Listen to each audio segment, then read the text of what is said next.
Once upon a time, in a village ringed by forests and rivers, there was a great market. In its day, it was the heartbeat of the people. Farmers brought yams as long as a child's arm. Fishermen carried baskets of shining tilapia. Traders came from distant lands, and the market rang with laughter, haggling, and the beating of drums.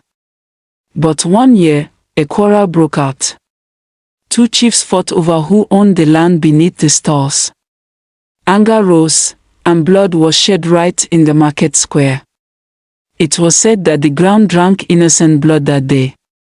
From that time, strange things began to happen. Goats left tied in the square vanished by morning. Fires lit themselves in the night. Shadows walked even when no one stood. The elders went to consult the oracle. The oracle declared, "The market is no longer yours. The spirits have claimed it. The blood spilled has fed them. Trade there no more." The people obeyed.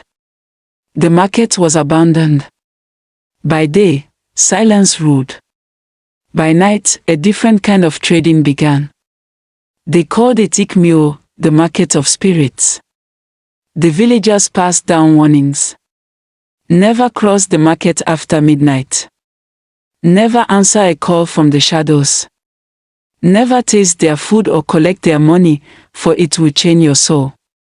Generations listened. Most obeyed. But every few years, a curious one would wander close and never return. In that same village lived Obiora, son of Uma. He was strong, bold, and stubborn. He laughed at the old tales, calling them fear stories to keep children quiet.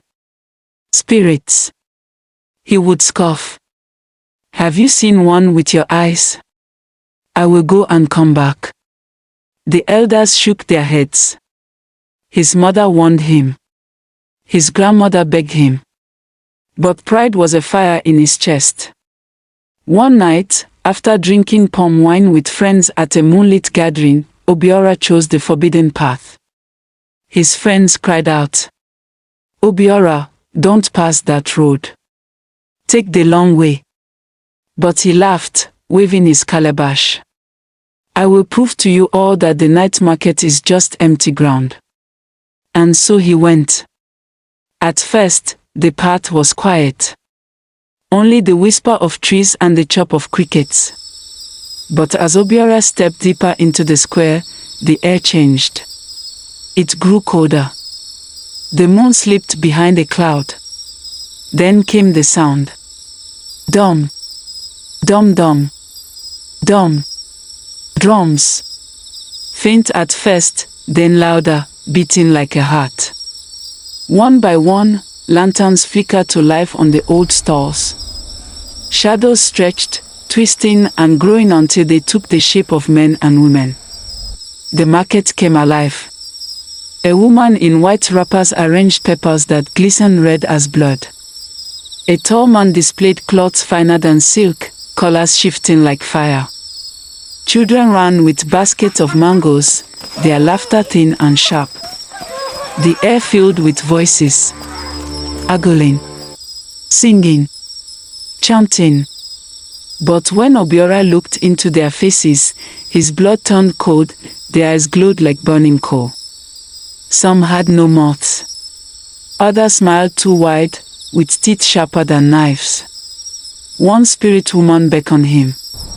"Young man, buy pepper. Fresh pepper, hotter than death." She held out a basket. The peppers shone as if dripping. Another spirit, tall and thin as a palm tree, stretched out cowries. "Change your money here. Our market does not take naira." But when Obiora looked closely, the cowries were human teeth. He wanted to scream, but his grandmother's voice rose in his mind. "If you meet them, do not speak. Do not touch. Do not eat."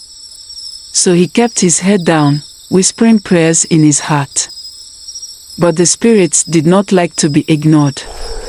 They circled him, their voices rising. "Obiora, Obiora. Obiora. How did they know his name? He had not spoken it. The drumming grew faster. The dance wilder. The ground shook beneath him. Then, a small hand tugged his fingers. Obiora looked down. A child stood there, holding a basket of kola nuts. Its body was small, but its face, its face was smooth, empty, without eyes, without mouth. Just darkness. The child lifted one kola nut toward him. Obiora stumbled back, trembling, biting his lips to stop himself from shouting. His heart beat like the drum. The dancers pressed closer. Their circle tightened. Cold hands brushed his arms. A woman whispered in his ear, her breath like graveyard wind. Eat, and you will stay with us forever. Obiora shut his eyes tight and cried inside, God of my fathers, save me. The drumming stopped. Silence fell. When he opened his eyes, the market was gone. Only broken stalls, cobwebs, and the hum of night insects remained. The lanterns had vanished. The spirits had melted like smoke. Obiora ran, stumbling, sweating, his legs weak like yam in hot soup. At dawn, when he reached home, his aunt was waiting. She looked once into his eyes and knew. You have walked through the night market. You are lucky. Not everyone who enters comes back. From that day, Obiora never mocked the elders again.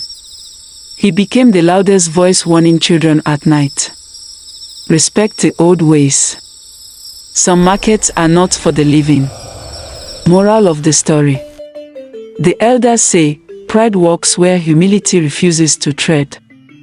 And the path of pride often leads to the spirits.